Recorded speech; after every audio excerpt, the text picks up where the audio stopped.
NCERT Mathematics Class 10 Chapter number 3 দুটা চলকৰ ৰৈখিক সমীকৰণৰ জোড় বা pair of linear equation in two variable চেপ্টাৰৰ এক্সাৰসাইজ নম্বৰ 3.5 যেটো 2 নম্বৰ কোৱেশ্চন আছে বহুত ইম্পৰ্টেন্ট হয় ইয়াতে কোৱেশ্চন নম্বৰ 1 ত কৈছে a আৰু b ৰ কি মানৰ ক্ষেত্ৰত তলৰ ৰৈখিক সমীকৰণ জোড়ৰ অসীম সংখ্যক সমাধান থাকিব মানে আমি অসীম সংখ্যক সমাধান কেতিয়া থাকিব আমাক হেতু উলিয়াব লাগে যেতিয়া আমাক a আৰু b ৰ মান আমাক ইয়াতে দিয়া থাকিব বা a আৰু b ৰ মান আমাক ইয়াৰ পৰা উলিয়াব লাগে সো আমি ইয়াতে কি লিখিম যে সলিউশন তো প্ৰথমে আমি এটা কথা আমি জানি লম বা হয়তো আমি মন কৰি লম ইয়াতে যে সমীকৰণটোক আমি প্ৰথমে কি কৰিব লাগিব যে সমীকৰণটোক দুটা চলকৰ ৰৈখিক সমীকৰণৰ সাধাৰণ আৰ্হিতে আমি প্ৰকাশ কৰিব লাগিব তেতিয়ালে সাধাৰণ আৰ্হিত প্ৰকাশ কৰিব গলে আমি এটো কি লিখিব লাগিব এটোক আমি লিখিব লাগিব twice x plus thrice y minus 7 is equal to 0 আৰু এইটো হৈ যাব এনেকুৱা যে a minus b ইয়াতে চলক আছে x ইয়াতে কি আছে a plus b ইয়াতে চলক আছে কি y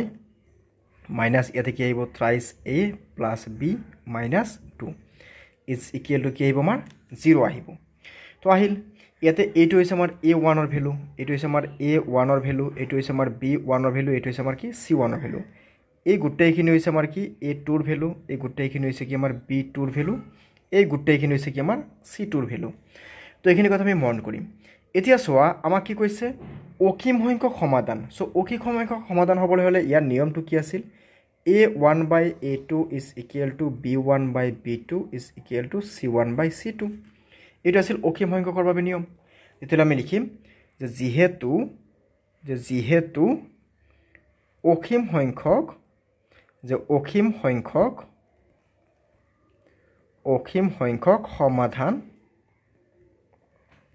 সমাধান আছে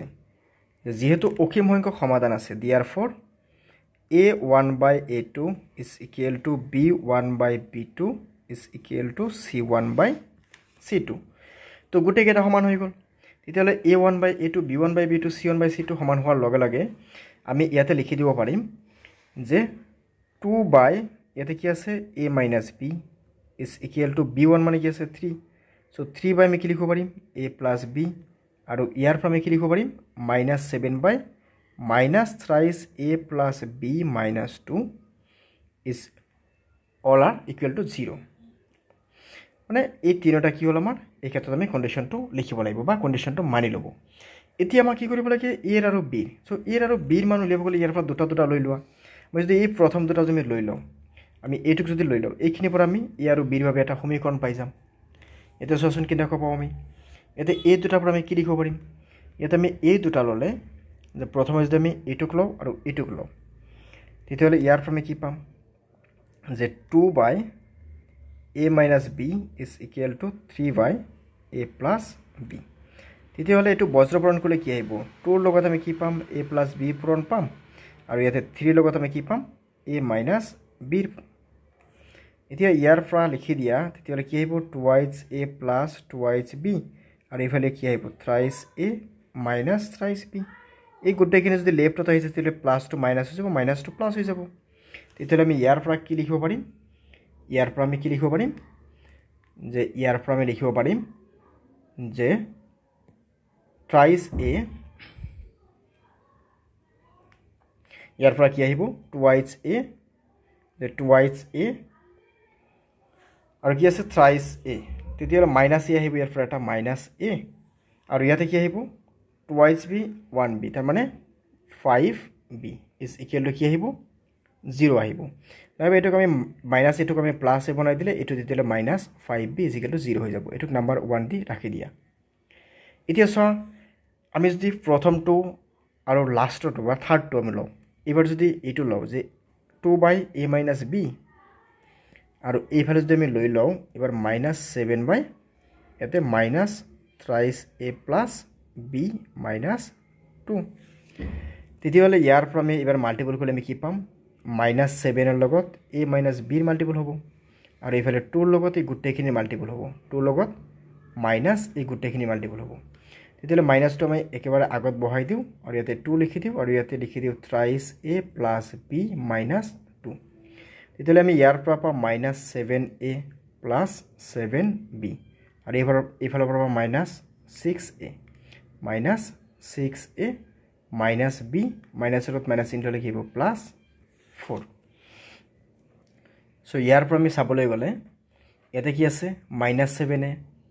এইফালে গোটেইখিনি লৈ আহোঁ minus 7a plus 7b minus 6a minus b plus b হৈ যাব মাইনাছ 4 ইজিকেল টু 0 তেতিয়াহ'লে আমি ইয়াৰ পৰা কিমান পাম মাইনাছ 7a মাইনাছ 6a চ' মাইনাছ 13a অ'কে মাইনাছ কিমান আহিব 13a এতিয়া চোৱাচোন ইয়াতে কি আছিল মাইনাছ নাই এইটো মাইনাছ আছিল এইফালে আহিলে প্লাছ হৈ যাব তেতিয়াহ'লে প্লাছ হ'লে ইয়াতে মাইনাছ 7a মাইনাছ a আহিব আৰু ইয়াতে কি আছে মাইনাছ 7b আৰু ইয়াতে কি আছে 2 লগত বিন্দু কৰিলে ইয়াতে 2b হৈ যাব ইয়াতে প্লাছ 2b তেতিয়াহ'লে minus plus 7b plus 2b তাৰমানে কিমান আহিব plus 9b minus 4 is equal to 0 এতিয়া নেগেটিভখিনিক আমি পজিটিভ কৰি দিওঁ তেতিয়াহ'লে এইটো হ'ব a এইটো হ'ব 9b এইটো হ'ব প্লাছ 4 ইজিকেল টু 0 তেতিয়াহ'লে প্লাছ 4ক আমি হ'বলে লিখি কিনে আমি মাইনাছ 4 হিচাপে লিখিব পাৰিম যে মাইনাছ 4 হৈ যাব তেতিয়াহ'লে অ'কে চ' এতিয়া আমি ইয়াতে পালোঁ এটা ইকুৱেশ্যন 1 এইটোত পালোঁ আমি ইকুৱেশ্যন 2 তো ইকুৱেশ্যন 1 আৰু 2ৰ পৰা আমি কেলকুলেট কৰিম কেলকুলেট কৰি কিনে আমি ইয়াতে মান উলিয়াই দিম তো চোৱা ইকুৱেশ্যন 1 আৰু 2ৰ পৰা আমি চাবলৈ গ'লে ইয়াৰ পৰা আমি লিখিব গ'লে আমি এইটো কেনেকৈ লিখিব পাৰিলোঁ না a ইজিকেল টু 5b এইটো হৈ গ'ল আমাৰ ইকুৱেশ্যন 1 তেতিয়াহ'লে ইয়াতে ইকুৱেশ্যন 1ৰ মান বহাই দিয়া ইয়াতে কি আহিব 5b minus 9b is equal two minus 4 তেতিয়াহ'লে ইয়াৰ পৰা কিমান পাম আমি minus 4b is equal two minus 4 তাৰমানে b ইজিকেল আমি কিমান পাই আছোঁ b ইজিকেল টু 1 এতিয়া a ইজিকেল লিখি দিয়া দিয়াৰ ফৰ a ইজিকেল কি আছিল আমাৰ 5b তেতিয়াহ'লে 5 ইনটু কি আহিব b ৰ মান মাইনাছ 1 তাৰমানে কিমান আহিব মাইনাছ 5 আৰু ইয়াতে b ৰ ভেলু আমি কিমান পাইছোঁ b ৰ ভেলু কিমান পাইছিলোঁ আমি ইয়াতে 1 পাইছিলোঁ যদি ইয়াতে 1 পাইছিলোঁ তেতিয়াহ'লে আমাৰ কিমান আহিব ইনটু 1 তাৰমানে ইয়াতে কিমান আহিব 5 তো a ৰ ভেলু 5 আৰু b ৰ ভেলু কিমান পালোঁ আমি 1 পালোঁ এতিয়া নেক্সট চোৱা কুৱেশ্যন নম্বৰ আমাৰ 2 আছে কুৱেশ্যন নম্বৰ 2ত কি কৈছে ইয়াতে আমি k ৰ মান উলিয়াব লাগে তলৰ ৰৈখিক সমীকৰণৰ যদি কোনো সমাধান নাথাকে সমাধান নাই মানে কি গোটেইকেইটা সমান a1 by a2 a1 by a2 is equal to b1 by b2 but not equal to c1 by c2 কিন্তু c1 বাই c2 সমান নহয় সেইটোক আমি লিখিব গ'লে আমি এনেকৈ লিখিম এইটো কিমান আহিব thrice x plus y minus 1 is equal to 0 আৰু ইয়াৰ পৰা আমি কি লিখিব পাৰিম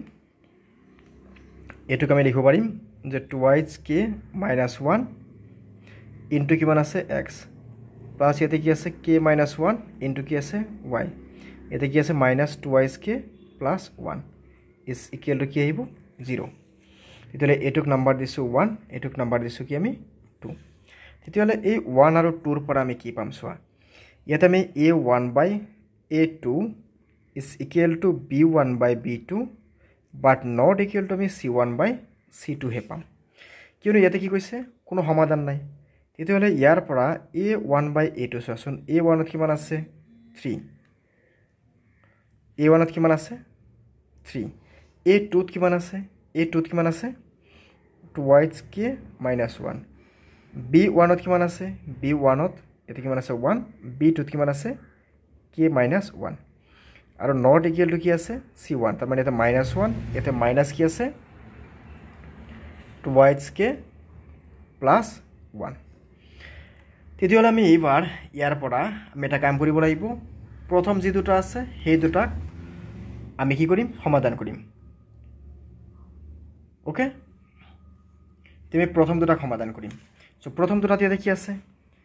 যে প্ৰথম দুটাত দিয়াৰ for 2y k minus 1 is equal to 1 by k minus 1 1 by k minus 1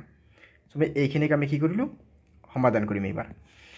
so ইয়াতে আমি মাল্টিপল কৰিব লাগিব বা ক্ৰছ মাল্টিপল কৰিব লাগিব তেতিয়ালে ক্ৰছ মাল্টিপল কৰিলে আমি ইয়াতে কেনেকৈ পাম ইয়াতে এনেকৈ হৈ যাব এইটো লগত এইটো মানে থ্ৰাইছ k minus 3 লগত f পূৰণ কৰিলে 3 ৰ গুণ 3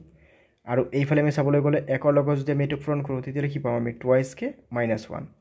তেতিয়ালে ইয়াৰ পৰা থ্ৰাইছ k এটো ইফালে কি হ'ব 2y k ইয়াতে -1 আছে +3 হ'ব গ'লে -3 হ'ব গ'লে কি হ'ব +3 তেতিয়ালে ইয়াৰ পৰা k ইজ ইকুৱেল টু আমি কিমান পাই আছো k ইজ ইকুৱেল টু পাই আছো আমি 2 তেতিয়ালে আমি কি কম যে ইয়াতে k এর মান কিমান আহিল 2 আহিল সো এটো হৈ গ'ল আমাৰ সমাধান question number 2 okay question number 2 সমাধান হৈ গ'ল যেতে আমি কিমান পালো ইয়াতে আমি ভ্যালুটো 2 পালো ওকে নেক্সট আমি চাম কোৱেশ্চন নম্বৰ যেটো আছে 3 ওকে কুৱেশ্যন নম্বৰ 3 টোত কি কৈছে পিৰ কি মানৰ বাবে px - y = 2 6x - 2y = 3 সমীকৰণজোৰৰ একমাত্ৰ সমাধান থাকিব মানে কি ইয়াতে a1/a2 is not equal to b1/b2 এতিয়া আমাৰ একমাত্ৰ সমাধান আছে ইয়াতে আমাক দিয়া আছে আমি কি কৰিম এটুক ডাইৰেক্ট আমি সমাধান কৰি দিম ইয়াতে এতিয়া আমি যদি ডাইৰেক্ট সমাধান কৰি দিওঁ তথাপি আমাৰ ইয়াত এনসাৰটো আহি যাব কোনো সমস্যা নহব বা কোনো প্ৰবলেম নহব ইয়াতে আমাৰ ঠিক আছে তো চোৱা এতিয়া আমি চাবলৈ গ'লে এটা আমাৰ p কি কৈছে px minus এটা কি আছে px minus y is equal to 2 px minus y is equal to 2 আৰু তাৰ লগত ইয়াতে কি আছে px minus y is equal to 2 6x minus 2y is equal to 3 ইয়াতে লিখিম আমি সলিউশন এটুক আমি প্ৰথমে এনেকৈ লিখিব পাৰিম যে px minus y plus 2 ইফালে লিখিব -2 is equal to 0 আৰু এইটোৰ পৰা আমি কি লিখিম 6x minus 2y minus 3 is equal to 0 তেতিয়াহ'লে আমি যদি ইয়াতে a1/a2 লিখো কিমান পাম a1/a2 is not equal to b1/b2 তো ইয়াতে a1 ৰ ভ্যালুটো চোৱাচোন ইয়াতে কি আছে p a2 মানে কিমান আছে ইয়াতে 6 is not equal to b1 মানে ইয়াতে কি আছে -1 আৰু b2 মানে কিমান আছে -2 তেতিয়াহ'লে আমি ইয়াতে লিখিম এনেকে p is not equal to minus cancel কৰ 6 to divide আছে সো হবলে গলে কি হ'ব ইনটু হৈ যাব তেতিয়াহ'লে ইয়াতে আমি লিখিম p is not equal to 2 যাব 6 ৰ মাজত 3 বাৰ তাৰ মানে therefore p ৰ মান 3 ৰ বাদে সকলো বাস্তৱ সংখ্যা তাৰ মানে 3 ৰ মানটো আমি p ৰ মানটো 3 ৰ বাদে আমি যিকোনো মান বহালে কি হ'ব সমীকৰণটোৰ একমাত্ৰ সমাধান আহিব 3 টো বহাব আমি নোৱাৰিম ওকে সো এটা আছিল আমাৰ কোৱেশ্চন নম্বৰ 2 3 ৰ সমাধান ওকে সহজভাৱে এইখিনি পৰৱৰ্তী ভিডিঅ'ত আমি কোৱেশ্চন নম্বৰ 3 পৰা আলোচনা কৰি যাম ধন্যবাদ